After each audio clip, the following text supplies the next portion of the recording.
Coming up tonight on YCN News, city councilors discuss the driving of all-terrain vehicles along former railroad paths in Claremont. The first of two finalists for the principal's job at Stevens High School in Claremont meets with residents. And the Newport Opera House prepares to open its latest production of Fiddler on the Roof.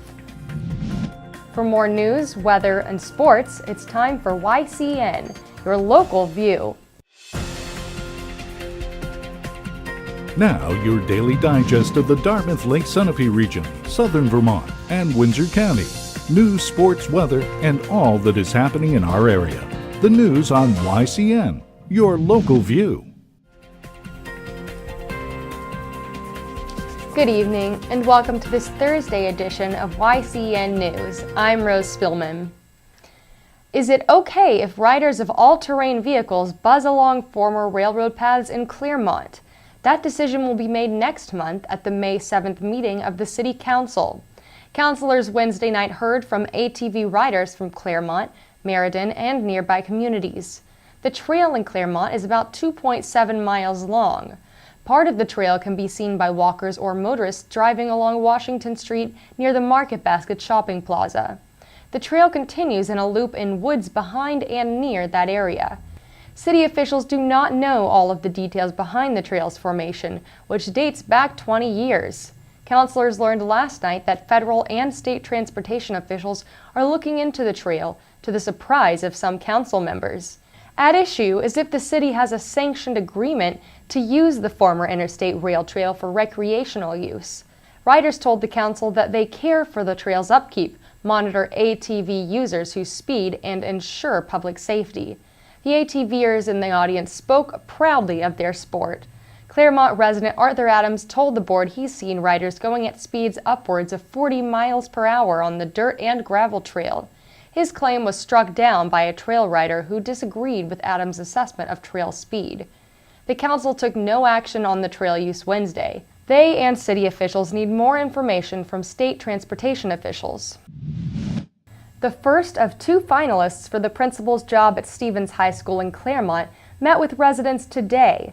Candidate Jennifer Pryleson is now an assistant principal at the Indian River School in Canaan, New Hampshire. Her teaching experience spans nearly 24 years. She is certified as a school principal and as biology and chemistry teacher for grades 7 through 12. Before Pryleson earned her bachelor's degree from the College of Wooster in Ohio, she received her master's degree from Boston College in Chestnut Hill, Massachusetts.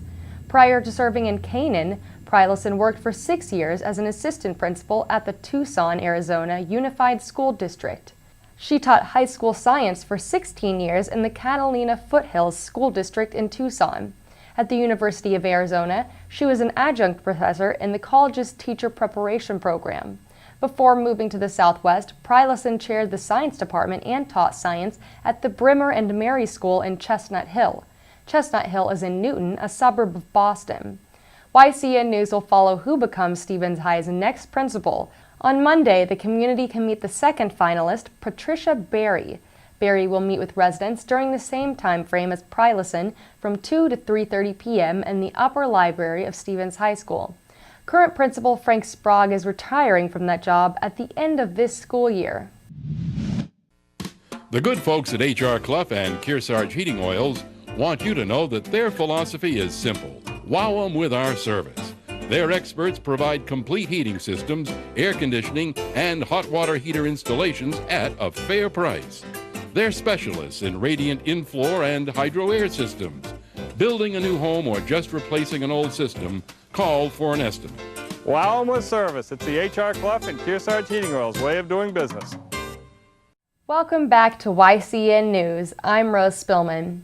This story is So Vermont. So Vermont because it's the name of the marketing and advertising campaign designed to bring businesses, new residents, and visitors to southern Vermont. The goal of the campaign also is to aid Windham and Bennington counties, both on opposite sides of the state's southern tier. With the pending closure of Vermont Yankee, local and state officials are shaping a new destiny for southern Vermont. Vermont Yankee is an economic powerhouse to southern Vermont tax coffers, especially in Windham County. Recent reports of increased drug use and abuse in Vermont and the effects of Tropical Storm Irene in 2011 linger, none of which speak well of the southern tier's prospects. State officials are contributing $75,000 to the campaign, the Bennington Banner reports. The marketing campaign will continue to unfold, and YCN News will bring you more news on this development. Spring is the time for inspiration. Many are inspired to get outside more, and some might even take a vacation. For those kids getting ready for spring break next week, the Ava Art Gallery in Lebanon, New Hampshire is a great place for some artistic inspiration. Today, I met with the Director of Education at Ava to learn about the wonderful spring vacation activities they have planned for kids of all ages.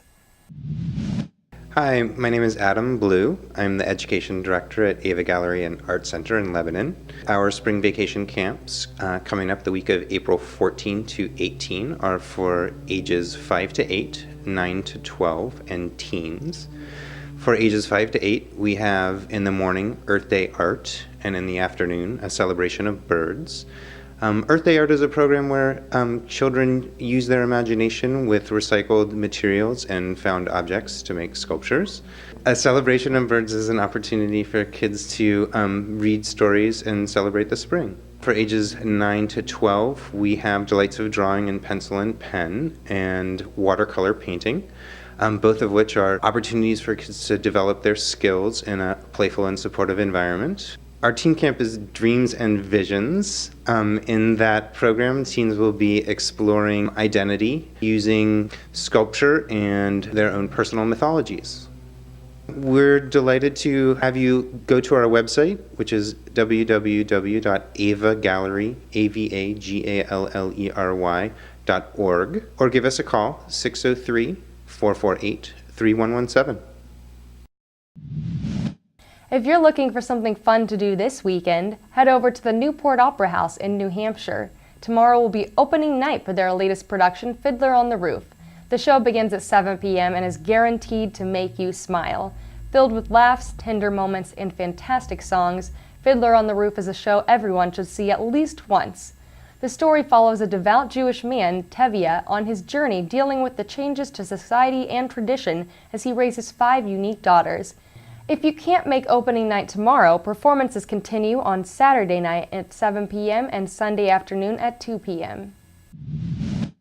The Renaissance Shop, located in the Lake Sunapee Region V&A building on Newport Road in New London, brings back to life high-quality items for every taste and budget. The Renaissance Shop is always seeking donations to keep the inventory varying and give you a reason to come back again and again. Donations are tax deductible, and proceeds bring new life to the vital services of our V&A.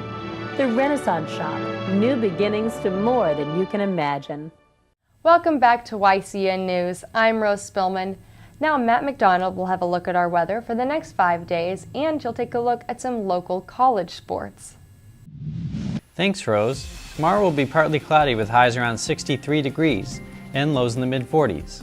Saturday and Sunday will have highs in the 60s with lows between 34 and 37 degrees. Monday will have a high of 60 degrees with lows in the upper 40s. Tuesday we may get some rain showers and temperatures will rise to the upper 60s with lows around 49 degrees. Here's a glimpse of the weather from our radar maps.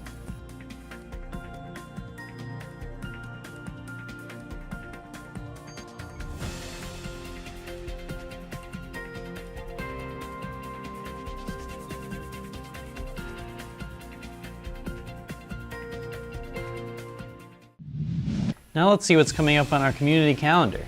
In Cornish, New Hampshire, the Board of Selectmen meeting will be held at 3 p.m. tomorrow afternoon. The Lebanon Opera House will be hosting comedian Bob Marley at 7:30 p.m. Friday night.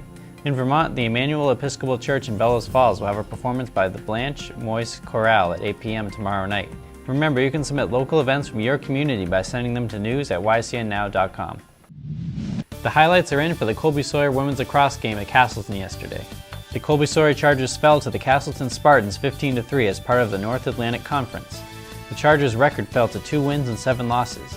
They will resume play this Saturday against Southern University of New York in Canton. The Fisher Cats had a second chance to trample Reading. However, they failed. The Fisher Cats lost to Reading 1-4 last night. This ends their 2-game series against Reading. The third game is postponed for a May date. The Fisher Cats will play their first home game tonight. A large crowd is expected at the home opener game.